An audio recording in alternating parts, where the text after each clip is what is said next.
Have you ever walked past a restaurant with a long line outside and thought, that place must be good? You probably have, we all do. It's a simple mental shortcut. A long line signals popularity, popularity often signals quality. This same instinct plays out every single day in the financial markets, but the stakes are monumentally higher. We see a stock price soaring, we feel a powerful urge to join in assuming the crowd knows something we don't. This is herd mentality. It's the tendency to follow a larger group's actions, rational or not. It matters because in investing, the popular decision is rarely the most profitable one long-term. The crowd can lead you straight off a financial cliff. Understanding this pull is the first step to managing your financial journey. The market isn't just numbers and charts, it's a massive swirling ecosystem of human emotions. Fear, greed, the desperate desire to belong. When everyone around you is getting rich from a hot tech stock or a new cryptocurrency, the feeling of being left out can be physically painful. This is how bubbles are born.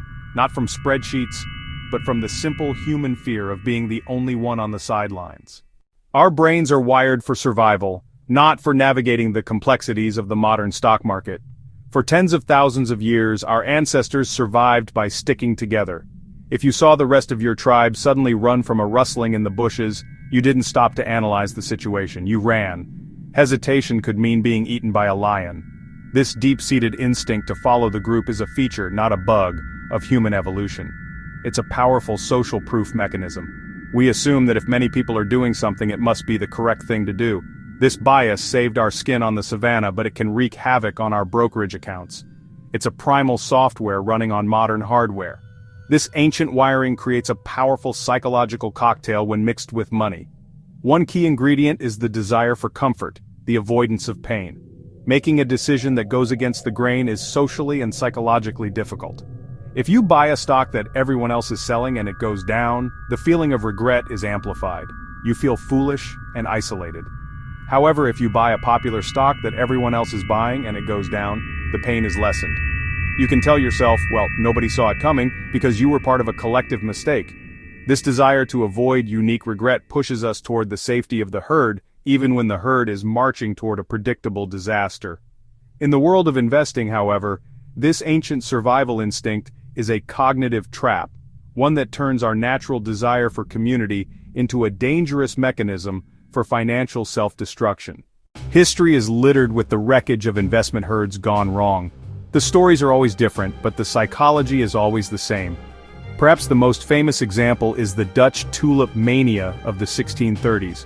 What started as a simple fascination with beautiful flowers spiraled into a full-blown speculative frenzy. People from all walks of life began trading tulip bulbs, not to plant them, but because they believed someone else would pay an even higher price. At the peak, a single rare bulb could be traded for the price of a grand estate in Amsterdam. Then, suddenly, the illusion shattered. The herd stampeded for the exits and prices collapsed, leaving countless investors financially ruined. Fast forward to the late 1990s and the dot-com bubble. The story was new, but the behavior was ancient.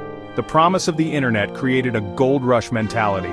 Any company with .com in its name saw its stock price skyrocket regardless of whether it had a viable business plan, profits, revenue. Investors, swept up in the narrative of a new economy, abandoned old-school metrics like earnings and poured money into speculative tech stocks.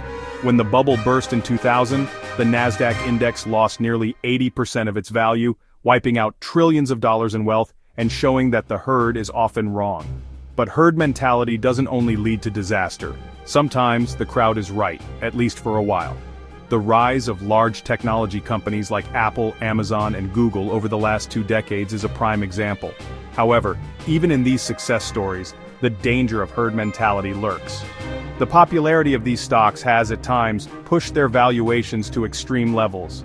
Another recent example is the GameStop saga of 2021. A herd of retail investors, organized on social media platforms like Reddit, collectively decided to buy shares of a struggling video game retailer. While some early participants made life-changing money, those who bought at the peak, caught up in the media frenzy, suffered devastating losses when the price inevitably crashed back to earth.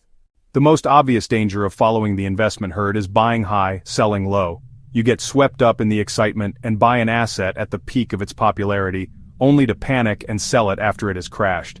But the dangers of herd mentality are more subtle and insidious than just bad timing.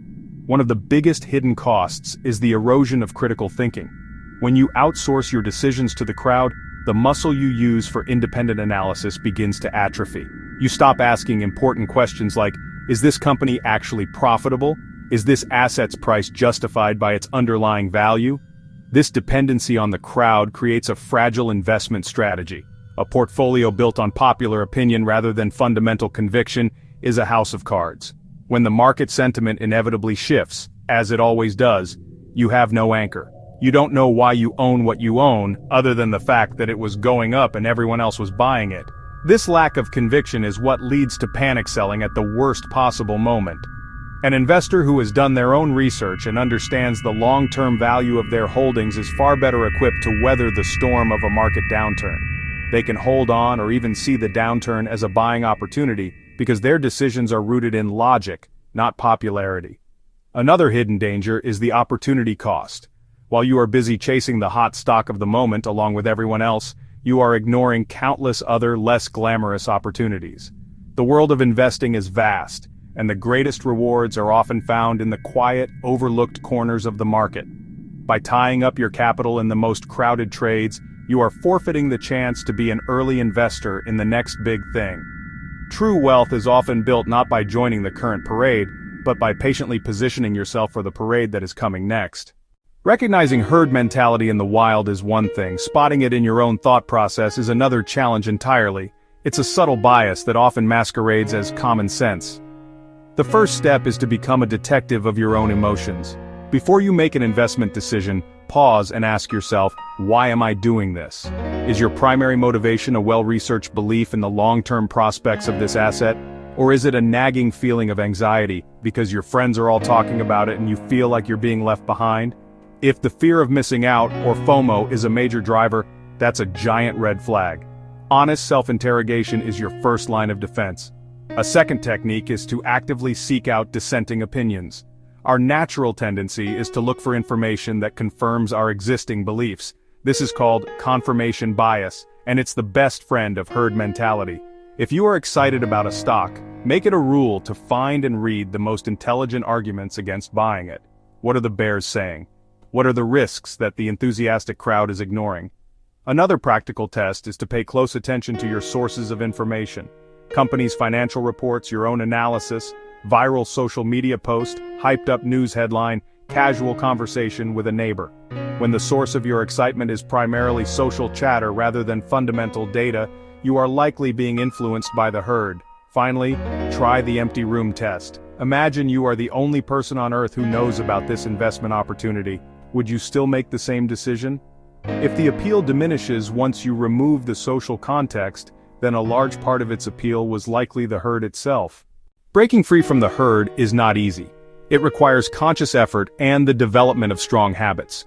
The most important step is to have a plan.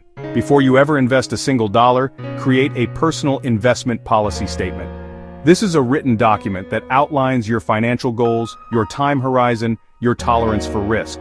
It defines the rules of your own game. For example, invest a fixed amount every month into low-cost index funds and do not sell based on scary headlines or market panic. This plan, made when calm, becomes your anchor in a storm of market emotions. Once you have a plan, automate your decisions as much as possible. Automation fights emotional, impulsive behavior. Set up automatic transfers from your bank to your brokerage every payday. Set up automatic investments into your chosen funds. Put your long-term strategy on autopilot and remove the temptation to tinker. You don't have to decide if now is a good time. The decision is already made. Diversification is another powerful tool. Herds chase one hot stock or asset class. Spread investments across stocks, bonds, real estate, international regions. A diversified portfolio provides stability when the herd piles into one sector. When one part is down, another may be up. Finally, learn to embrace boredom. Long-term investing is often boring. It's not about the thrill or a hot tip. The path is often lonely, but the rewards are worth the journey. In the end, it's crucial to remember that herd mentality is not a personal failing. It's not a sign of weakness or low intelligence. It is a fundamental, hardwired part of being human. The instinct to follow the crowd helped our species survive for millennia, and it still serves us well in many areas of modern life. To feel the pull of the herd is simply to be normal. The financial markets are one of the few arenas where this powerful instinct consistently works against us. The crowd provides psychological comfort but financial peril. It feels safe to run with the herd, but in investing, the greatest safety is often found in standing apart from it. The market's job is to transfer wealth from the impatient to the patient, and herd behavior is the very definition of impatience. Your brain is not your enemy, but in the world of investing, it needs a good, strong leash. They help the rational, long-term part of you stay in control.